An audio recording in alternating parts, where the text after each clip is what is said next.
We're trying to make Aboriginal health everyone's business. That's the motto. We absolutely want to just increase Aboriginal faces in our organisation, make it as safe and as culturally sensitive as possible for our consumers who are coming in. My name's James Blewett. I'm an Aboriginal Project Officer. I work in the workforce space. I'm a physiotherapist by background and I come from Port Lincoln down on the Eyre Peninsula for Eyre and Far North Local Health Network.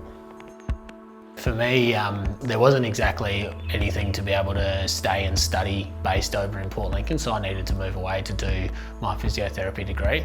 For my last year, while I was still studying, I went up to Alice Springs and worked in their adult allied Aboriginal health team. And then I went over to Africa and worked in an African hospital. That's when I really realised that Aboriginal and minority health was actually something that I was really, really passionate about, which is why I came back to that SA health area and workforce. When I was in the Alice Springs hospitals, you see Aboriginal faces throughout the whole hospital. It's an awesome sort of sight to see, and you see Aboriginal consumers or Aboriginal people who are coming in. They look so much more comfortable. They enjoy going into the hospital if they have to, which is obviously not a nice area to be going into. And that's something that I thought, you know what, that needs to be down here. That needs to be Port Lincoln, Ceduna, Kurupedi and these hospitals over here. So my role is all around making that hospital atmosphere down here, and I think we've been able to do that pretty well. We've now got almost 60 employees, which make up almost 5% of our workforce, which is over and above the SA Health benchmark. Pathways to health is certainly an area that is where I have my passion. I was one of those people who had to go through, move away to study, come back. I'd work in an area where there's these Aboriginal professionals who have all had to move away from home, all had to leave family behind.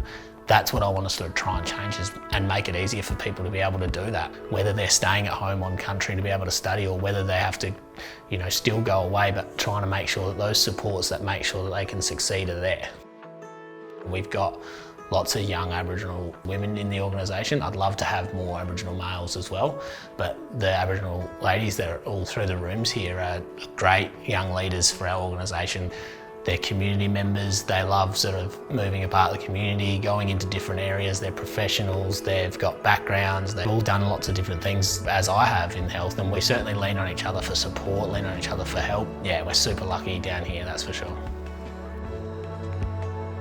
We walk through and we see cultural training happening every day. We sit on interview panels where people are answering questions which directly involve Aboriginal culture, and they're answering it with more and more confidence because they're working alongside Aboriginal people and are quite comfortable working alongside our Aboriginal staff. And I think that change is certainly evident since I've been here, and I'm sure some of the other organisations are starting to see it as well.